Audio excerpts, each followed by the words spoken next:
पुढची बातमी पाहूयात राजकारणासंदर्भातलीच आहे। हिंगोलीचे खासदार नागेश पाटील आष्टीकर बैठकीला ऑनलाईन उपस्थित होते असंही कळतंय।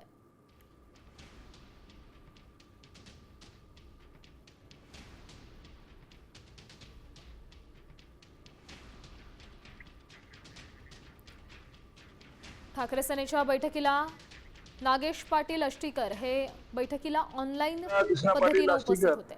हे या निवडणुकीमध्ये उभा आहे आणि माझी आता थोड्या वेळापूर्वी उद्धव साहेबांशी सुद्धा व्हिडिओ कॉन्फरन्सिंगवर बोलणं झालं आणि साहेबाला चांगल्या प्रकारे माहिती आहे की मी कोण्या अडचणीत आहे ते।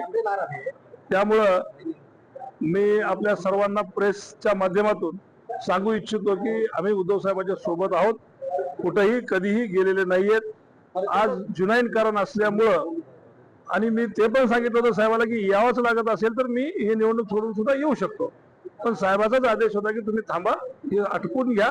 आटपून घेतल्याच्या नंतर मी निश्चित साहेबाला